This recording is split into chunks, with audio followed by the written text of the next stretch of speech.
साथियों, पूरा देश मोदीमयी है, पूरा देश कमलमयी है। क्यों? उसका कारण है मोदी जी ने जिस तरह से 10 साल में अंत्योदय आखिरी छोर तक और उसके साथ साथ किसानों के लिए, गरीबों के लिए, दलितों के, बैकवर्डों के लिए, हर एक कैटेगरी के लिए, किसान हो, दलित हो, बैकवर्ड हो, नौजवान हो, कर्मचारी हो, व्यापारी हो, छोटा व्यापारी हो, बड़ा व्यापारी हो, स्वतंत्रता सेनानी हो, शहीदों के परिवार हो, और बुजुर्ग और महिलाएं हो, और रेडी वाले हो, उससे कोई कैटेगरी मोदी जी ने छोड़ी नहीं है जिसका उत्थान, जिसके लिए अलग अलग योजनाएं ना बनाई हो।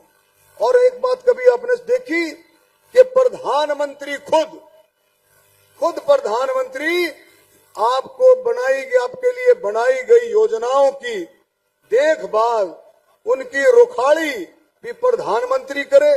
कभी ऐसा आपने देखा, आपने सुना? प्रधानमंत्री ने पुख्ता किया, विकसित भारत संकल्प यात्रा भेज करके, मोदी जी की गारंटी की बस भेज करके इस बात को पुख्ता किया कि जो केंद्र सरकार की योजनाएं हैं वो आप लोगों तक पहुंच रही हैं या नहीं रही हैं। अगर कहीं बात रहती है तो आयुष्मान कार्ड, उस योजना में जाकर के आप देखें 59 करोड़ लोगों के आयुष्मान कार्ड बने।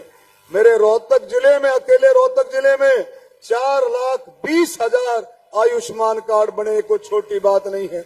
12 करोड़ किसानों को किसान सम्मान निधि, 10.5 करोड़ महिलाओं को उज्ज्वला योजना का लाभ, और 12 करोड़ से भी ज्यादा स्वच्छ भारत मिशन में उन महिलाओं के, उन परिवारों के लिए जिनके लिए टॉयलेट एक समस्या थी। तो मैं ये कहना चाहता हूं कि भाई माननीय प्रधानमंत्री जी ने हर एक तबके को देखते हुए बहुत बड़े बड़े काम किए हैं।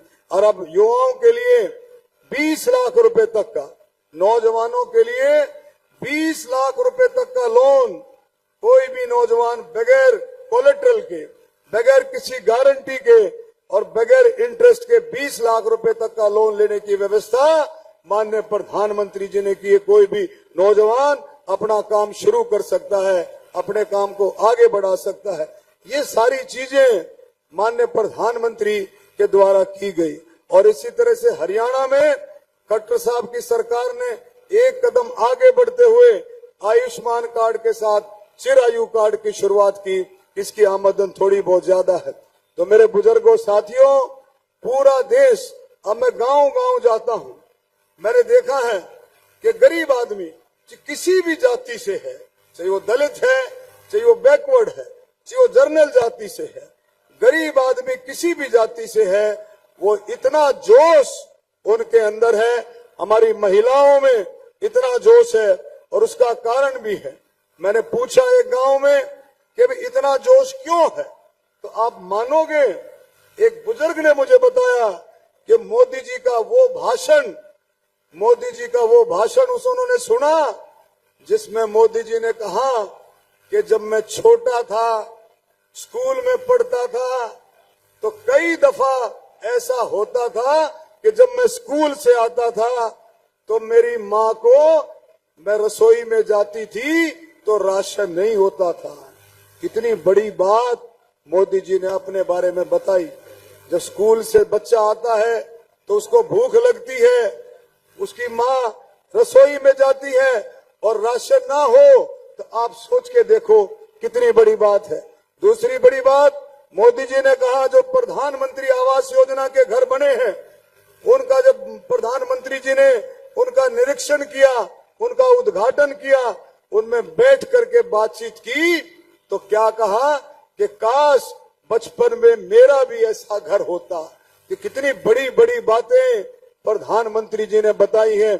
इसलिए मैं कहता हूं किसान की सेवा किसान कर सकता है, व्यापारी की सेवा व्यापारी कर सकता है, लेकिन गरीब आदमी की सेवा वही कर सकता है जिसने गरीबी देखी हो, और वो है हमारे प्रधानमंत्री नरेंद्र मोदी जी। तो पूरे देश के गरीबों को, दलितों को, बैकवर्डों को, पूरे देश के इन कैटेगरी के लोगों को इस बात का अच्छे से पता लग गया है कि हमारा हितैषी, हमारा हमदर्द कोई है तो नरेंद्र मोदी है, नरेंद्र मोदी है। ये बात सबको पता लग गया है। इसीलिए मैं जब जाता हूं तो ऐसे साथी बाहर निकल करके आते हैं, शायद वो पहले कभी ना निकले हो, हाथ पकड़ लेते हैं कि मेरे घर चाय पर चलो। एक एक गांव में 15 मिनट के प्रोग्राम, आधा घंटे के प्रोग्राम में 3-3 घंटे लगते हैं। कोई कभी नाई भाई हाथ पकड़ लेता है, कभी को प्रजापत भाई हाथ पकड़ लेता है, कभी को लोहार भाई हाथ पकड़ लेता है, कभी को दलित भाई हाथ पकड़ लेता है कि मेरे घर चाय जरूर पीनी है।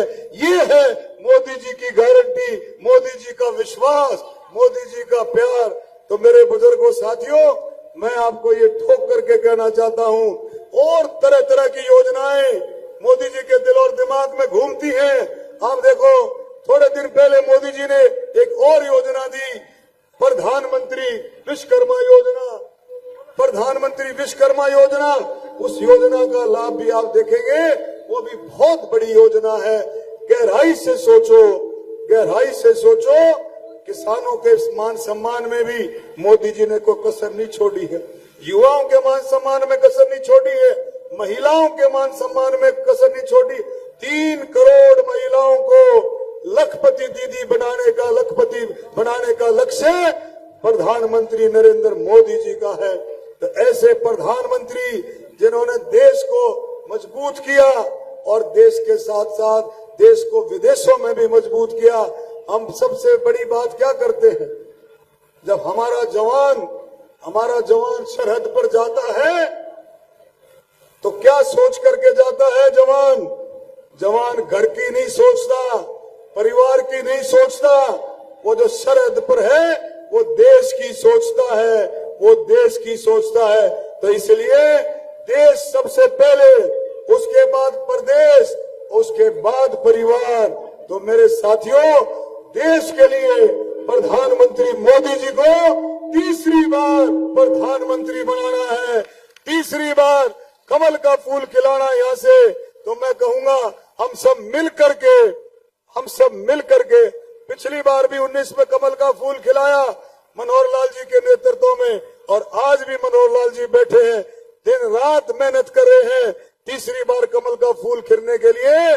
और भाई एक और जिम्मेवारी की बात है, एक और देखो, ये इस इलेक्शन को समझो। विपक्ष कांग्रेस किसी भी तरह से बाय हुक एंड क्रुक, किसी भी तरह से साम दाम दंड भेद, किसी भी तरह से झूठ, अफवाह, दुष्प्रचार और भय का वातावरण बना करके इस इलेक्शन को जीतना नहीं, हथियाना चाहती है, चुराना चाहती है, इस इलेक्शन को खोस करके लेके जाना चाहती है। लेकिन हमारे रोहतक जिले का, हमारे रोहतक लोकसभा का हर एक कार्यकर्ता और पूरी जनता, 36 बिरादरी इतनी मुस्तैद है कि इनके इरादों को कामयाब नहीं होने देगी। और फिर से दूसरी बार, अब की बार 2024 में 36 बिरादरी के आशीर्वाद से कमल का फूल खिलेगा। मोदी जी को जो है तीसरी बार प्रधानमंत्री बनाएंगे। इन्हीं शब्दों के साथ में स्टेज पर बैठे, आगे पीछे बैठे सभी साथियों का मैं तहे दिल से धन्यवाद करता हूं। भाई, एकजुट होकर के एक एक साथी अपने आप में ताकत है, अपने आप में एक एक साथी ताकत है। ये जो भीड़ बैठी है, मैं मनोहर लाल जी को कहूंगा, ये भीड़ 10,000 15,000 की भीड़ नहीं, ये करोड़ों की भीड़ है। ऐसे ऐसे साथी बैठे हैं, एक एक साथी कई हजार साथियों को लेकर के आ सकता है। लाखों की, करोड़ों की भीड़ है।